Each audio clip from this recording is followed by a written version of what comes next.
மானாமதுரையில் வாகனங்களுக்கு போடப்பட்ட பெட்ரோலில் அதிக எத்தனால் கலக்கப்பட்டதாக கூறி வாகனங்கள் பழுதாகி பாதியிலேயே நின்றதாகவும் வாகன ஓட்டிகள் பெட்ரோல் நிலைய ஊழியர்களிடம் வாக்குவாதத்தில் ஈடுபட்டனர்.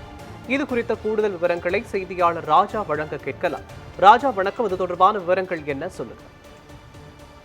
நிச்சயமாக மகன், மானாமதுரையில் வாகன ஓட்டிகள் பெட்ரோல் போட்டவுடன் வாகனங்கள் ஆங்காங்கே பழுதாகின்றதால் பரபரப்பு ஏற்பட்டது.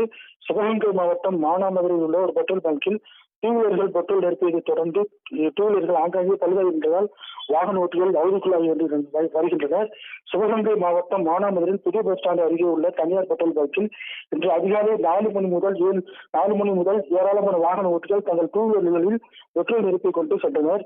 சிறிது நேரத்திலே ஒவ்வொரு டூவீலராக ஆங்காங்கே நடுவேற்றி நின்றதை தொடர்ந்து வாகன ஓட்டிகள் பெட்ரோல் பரிசோதனை செய்த போது பெட்ரோலின் நிறம் மாறியது தண்ணீர் போல் இருந்தது. அதனையடுத்து வாகன ஓட்டிகள் அதனை கேன்களில் பிடித்துக் கொண்டு பெட்ரோல் பங்கில் முறையீடு செய்தனர். மேலும் போலீசுக்கு தகவல் கொடுத்தனர். போலீசார் விசாரணை நடத்தி கொண்டிருந்த போது ஏராளமான வாகன ஓட்டிகள் தங்கள் டூவீலர்கள் பழுதாகி நிற்பதாக கேன்களில் தண்ணீர் போன்ற பெட்ரோல் பிடித்து கொண்டு காண்பித்தனர். இதையடுத்து போலீசார் அங்கிருந்த பெட்ரோல் பங்க் ஊழியர்களிடம் தனியாக ஒரு வாரியில் பெட்ரோலை போட சொன்னபோது அதிலிருந்து வந்ததும் தண்ணீர் போன்றது இருந்தது.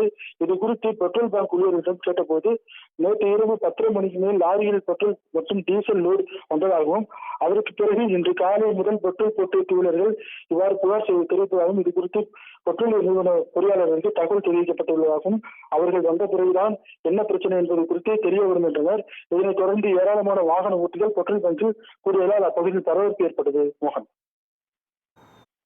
நன்றி ராஜா.